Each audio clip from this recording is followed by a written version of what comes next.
Hello दोस्तों, welcome to the lecture 9 of software requirement engineering. I hope so कि आपने इससे पहले के 8 लेक्चर देख लिए होंगे। अगर नहीं देखे हैं तो सॉफ्टवेयर रिक्वायरमेंट इंजीनियरिंग की सीरीज़ की जो प्लेलिस्ट है आप उसको एक्सेस करके तो उसके अंदर से बाकी लेक्चर्स देख सकते हैं। और अगर आपको हमारे इन लेक्चर्स के पीडीएफ नोट्स चाहिए हैं तो इस सॉफ्टवेयर रिक्वायरमेंट इंजीनियरिंग की सीरीज़ के लिए स्पेशली फेसबुक पे ग्रुप बनाया गया है जिसका लिंक इस वीडियो के डिस्क्रिप्शन में मौजूद है। आप वहाँ से जाके लेक्चर के पीडीएफ नोट्स भी डाउनलोड कर सकते हैं और आप ही की तरह जो बाकी स्टूडेंट सॉफ्टवेयर रिक्वायरमेंट इंजीनियरिंग सीख रहे हैं आप उनसे डिस्कशन भी वहाँ पे कर सकते हैं। तो चलें हम स्टार्ट करते हैं और देखते हैं कि आज के लेक्चर में क्या है। तो लास्ट लेक्चर में पहले हमने क्या देखा था इसको हम देख लेते हैं। तो लास्ट लेक्चर में हमने ये देखा था कि रिक्वायरमेंट इंजीनियरिंग प्रोसेस के अंदर मैन टास्क क्या होते हैं और उसमें हमने देखे थे प्रॉब्लम एनालिसिस और प्रॉब्लम डिस्क्रिप्शन। इनकी हमने डेफिनेशन देखी थी और उसके बाद इन दोनों को हमने ये देखा था कि प्रैक्टिकली प्रॉब्लम एनालिसिस कैसे परफॉर्म किया जाता है और साथ साथ ही हमने ये देखा था कि प्रॉब्लम डिस्क्रिप्शन को किस तरीके से क्या होता है और किस तरीके से प्रॉब्लम को डिस्क्राइब किया जाता है। तो आज के कंटेंट हमारे क्या हैं? आज के हमारे कंटेंट ये हैं कि एक्टर्स कौन होते हैं। एक्टर्स हमने रोल एक्शन मॉडल पढ़ा था जब, तो हमने उसके अंदर एक्टर का वर्ड भी इस्तेमाल किया था। अगर आप सीरीज फॉलो करते आ रहे हैं तो आपने सुना ही होगा। तो आज हम ये देखेंगे कि एक्टर्स होते क्या हैं एक्चुअली, एक बात। और दूसरी बात ये कि रिक्वायरमेंट इंजीनियरिंग प्रोसेस में कौन कौन से एक्टर्स हुआ करते हैं। तो चलते हैं लेक्चर की तरफ। तो who are actors? Actors in a process are the people involve in the execution of that process. किसी भी प्रोसेस में एक्टर्स का ताल्लुक सिर्फ रिक्वायरमेंट इंजीनियरिंग प्रोसेस से नहीं है। जनरली किसी भी प्रोसेस के एग्जीक्यूशन में, किसी भी प्रोसेस को चलाने में जो लोग इन्वॉल्व होते हैं उनको हम उस प्रोसेस के एक्टर्स कहा करते हैं। Actors are normally identified by their roles rather than individually. Actors को आप हमेशा उनके रोल के थ्रू ही आइडेंटिफाई कराते हो। मतलब आप उनके नाम के थ्रू नहीं बुलाते कि यार वो अहमद है, वो अली है, ऐसा नहीं होता। उनका एक रोल होता है। अगर Ahmed let's suppose project manager है तो आप उसको हमेशा प्रोजेक्ट मैनेजर से ही, वर्ड से ही उसको आप आइडेंटिफाई कराओगे। अली जो है अगर परचेजिंग डायरेक्टर है तो आप उसको उस अली को परचेजिंग डायरेक्टर के नाम से ही आइडेंटिफाई कराओगे। एंड कोई जॉन है वो सिस्टम इंजीनियर है तो आप उसको सिस्टम इंजीनियर के नाम से ही आइडेंटिफाई करोगे। उसके इंडिविजुअल नाम से आप उसको आइडेंटिफाई नहीं कर रहे होते। तो वो किस तरीके से जाने जाते हैं? अपने रोल के नाम से, जी कि ये हमारे प्रोजेक्ट मैनेजर साहब हैं, ये हमारे सिस्टम इंजीनियर साहब हैं, लाइक दैट। ओके, तो एक्टर्स क्या होते हैं? किसी भी प्रोसेस को एग्जीक्यूट करने के लिए जो लोग उस प्रोसेस के अंदर शामिल होते हैं और उस प्रोसेस को एग्जीक्यूट करवाते हैं उनको हम उस प्रोसेस के एक्टर्स कहा करते हैं। Actors in the requirement engineering process, जो आपका रिक्वायरमेंट इंजीनियरिंग प्रोसेस होता है, अब हम उसकी तरफ आ जाते हैं और उसके अंदर हम एक्टर्स को देखते हैं। Requirement engineering involve people who are primarily interested in the problem to be solved, and users as well as people interested in the solution like system designers and etc. Requirement engineer में जो आपके लोग involve होते हैं, like requirement engineering का जो process है उसके अंदर जो आपके लोग इन्वॉल्व होते हैं वो कौन कौन होते हैं? सबसे पहले तो वो लोग होते हैं जो कि किसी प्रॉब्लम को सॉल्व करवाना चाह रहे होते हैं, लाइक एंड यूजर्स। और एंड यूजर्स कौन होते हैं? वो जिन्होंने सॉफ्टवेयर सिस्टम बन जाने के बाद वो सिस्टम यूज करना है। और इस तरीके के उस तरीके से उस यूज़र इन्वायरमेंट के मिलते जुलते जो लोग होते हैं वो होते हैं एक। और उसके अलावा रिक्वायरमेंट इंजीनियरिंग के प्रोसेस में कौन लोग होते हैं? People interested in the solution, और वो लोग जो कि उसको सॉल्व करने में, उस प्रॉब्लम को सॉल्व करने में इंटरेस्टेड होते हैं, लाइक आपकी इंजीनियरिंग टीम, सिस्टम डिज़ाइनर हो गया और इस तरीके के बाकी लोग। And other group of people such as health and safety regulators and maintenance engineers may be affected by the existence of the system. इसके अलावा भी कुछ लोग ऐसे होते हैं जो कि आपके सिस्टम से अफेक्ट हो रहे होते हैं। और वो कौन कौन से हैं? Health and safety regulator, maintenance engineer. Maintenance engineers का तो चलो समझ में आता है कि यार ये वो लोग हैं जिन्होंने at the end of the software जब आप बना लोगे, यूज़ करना शुरू कर दोगे तो कल कहीं इसमें कोई प्रॉब्लम भी आएगा तो डेफिनेटली उन्होंने मेंटेनेंस इंजीनियर से जाके उसकी मेंटेनेंस करनी है, ठीक करना है। तो वो भी किसी तरीके से आपके इस रिक्वायरमेंट इंजीनियरिंग के प्रोसेस के शायद एक्टर्स कहीं ना कहीं होंगे। हेल्थ एंड सेफ्टी रेगुलेटर्स किस तरीके से हो गए? देखें, जो बड़ी ऑर्गेनाइजेशंस होती हैं जब वो किसी चीज़ को डिज़ाइन करती हैं तो वो उसको health and safety point of view से भी हमेशा नोट करती हैं, ठीक है। और काफ़ी सारे ऐसे सिस्टम, ये हर सिस्टम में तो नहीं लेकिन बहुत सारे ऐसे सिस्टम होते हैं जिसके अंदर हेल्थ एंड सेफ्टी रेगुलेशंस को भी आपको फॉलो अप करना पड़ता है।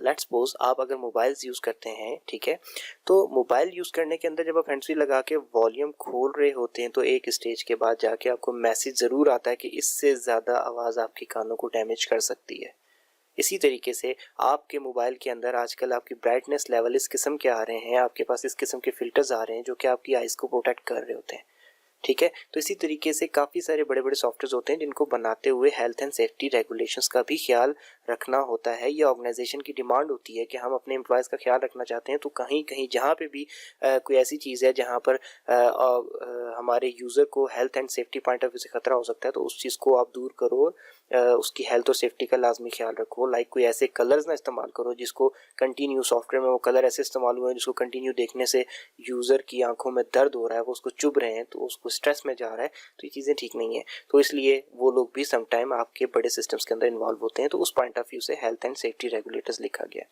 Role action diagrams or process models, ये तो हमने पहले भी पढ़ा था कि रोल एक्शन डायग्राम्स जो है प्रोसेस को मॉडल करने का एक तरीका होता है। प्रोसेस का मॉडल जो है क्या होता है, बेसिकली वो प्रोसेस के किसी पर्सपेक्टिव को दिखा रहा होता है, तो रोल एक्शन डायग्राम भी उस प्रोसेस के किसी एक पर्सपेक्टिव का मॉडल होता है, ठीक है।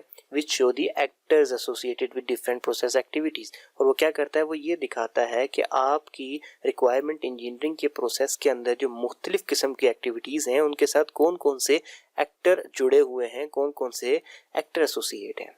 दे document the needs of different people involve in the process, ठीक है। और वो क्या करता है कि वो ये बताता है कि आपके जो डिफरेंट लोग हैं उनकी कहाँ कहाँ पे किस किस किस्म की ज़रूरत है और वो किस किस तरीके से प्रोसेस के अंदर इन्वॉल्व हैं। तो अभी ये चीज़ आप डायग्राम में देखेंगे तो आपको ज़्यादा अच्छे से क्लियर हो जाएगी। तो अभी हम डायग्राम की तरफ चलते हैं। तो ये एक रोल एक्शन डायग्राम है फॉर सॉफ्टवेयर प्रोटोटाइपिंग। ऊपर की साइड पे क्या लिखा हुआ है, लाइन से एक्शंस लिखे हुए हैं। नीचे की साइड पे क्या लिखा हुआ है, रोल्स लिखे हुए हैं। देखें अब यहाँ पर आपको वो बात जो लास्ट पॉइंट था अच्छे से क्लियर हो जाएगा कि देखें अंडरस्टैंड द प्रॉब्लम, ये एक एक्शन है। आपने एक काम करना है कि प्रॉब्लम को अंडरस्टैंड करना है जिसके लिए आप सॉफ्टवेयर बनाना चाह रहे हो। तो उसमें नीड होगी डिफरेंट पीपल्स की, तो वो डिफरेंट पीपल्स कौन कौन से हैं वो नीचे लिखे हुए हैं एग्जैक्टली उसके नीचे, requirement engineer, domain expert and user.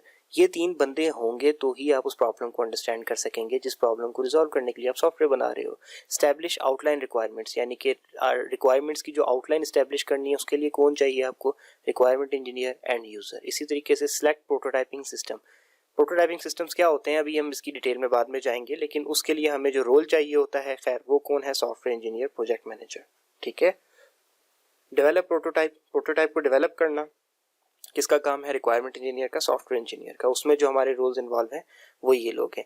Evaluate prototype, उसके लिए कौन कौन चाहिए, domain expert and user, requirement engineer, software engineer. तो ये डायग्राम इस तरीके से बनाई जाती है और इसको हम रोल एक्शन डायग्राम कहते हैं। और ये आपके ऊपर वाली साइड पे इसमें एक्शन लिखे जाते हैं, नीचे रोल्स लिखे जाते हैं और एक डायग्राम बना के आपको दिखाया जाता है कि जी हम सबसे पहले प्रॉब्लम को अंडरस्टैंड करेंगे, उसके बाद हम आउटलाइन इस्टेब्लिश करेंगे रिक्वायरमेंट्स की, फिर प्रोटोटाइपिंग सिस्टम सेलेक्ट करेंगे, फिर डेवलप करेंगे और फिर इवैल्यूएट करेंगे। ये स्टेप बाय स्टेप हम इस तरीके से चलेंगे और इवैल्यूएट करने के बाद अगर उसमें कोई चेंजिंग चाहिए तो वापस लूप बैक करके हम डेवलप प्रोटोटाइप की तरफ भी आएंगे और वहां से फिर दोबारा इवैल्यूएट करेंगे। और जब तक वो फाइनल नहीं हो जाता हम गोल गोल डेवलप एंड इवैल्यूएट के दरमियान घूम भी सकते हैं। इसके अलावा अंडरस्टैंड प्रॉब्लम के लिए जो भी इंफॉर्मेशन या जो भी नीड है जिन लोगों की वो नीचे लिखे हुए हैं रोल्स के अंदर, उसमें requirement engineer, domain expert and user and so on सबका इस तरीके से लिखा हुआ है। तो ये होती है रोल एक्शन डायग्राम किसी सॉफ्टवेयर रिक्वायरमेंट इंजीनियरिंग प्रोसेस की, और उसके बाद आप इस तरीके से आप इसको ड्रॉ करते हो। तो अब हम आगे चलते हैं। तो उसके बाद जब आप रोल एक्शन डायग्राम बनाते हो तो आप हर एक रोल को आगे डिस्क्रिप्शन भी उसकी प्रोवाइड करते हो कि इसके अंदर कौन बंदा क्या काम कर रहा है। डोमेन एक्सपर्ट, अब आपने रोल का नाम लिखा, फिर आगे डिस्क्रिप्शन दे दी कि क्या है। अब आपने यहाँ पे बता दिया कि डोमेन एक्सपर्ट कौन है, कि responsible for proving information about the application domain and the specific problem in that domain which is to be solve.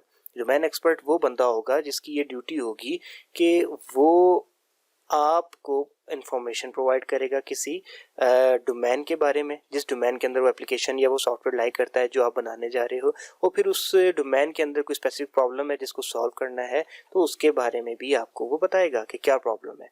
System and user, responsible for using the system after delivery, means ये कि अभी आप देखें पीछे हमने काफ़ी जगह पे जिक्र किया एंड यूज़र का। अंडरस्टैंड प्रॉब्लम के लिए भी आपको एंड यूज़र की ज़रूरत है, इस्टेब्लिश आउटलाइन के लिए भी आपको एंड यूज़र की ज़रूरत है, फिर एट द एंड जब आप इवेल्युएट कर रहे हो तो वहाँ पर भी सबसे पहले आपको एंड यूज़र की ज़रूरत है। तो एंड यूज़र को ही एक्चुअली यहाँ पे सिस्टम एंड यूज़र कहा गया है।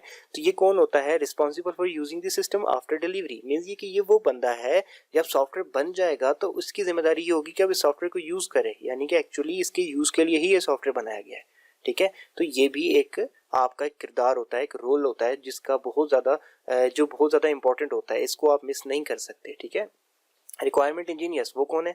Responsible for allocating and specifying the system requirements. ये वो लोग होते हैं जो कि रिक्वायरमेंट्स को हासिल करना मुख्तलिफ जगहों से, वो हम पहले पढ़ चुके हैं, और उनको हासिल करने के बाद उनको लिखना इनकी जिम्मेदारी होती है। फिर सॉफ्टवेयर इंजीनियर कौन होते हैं?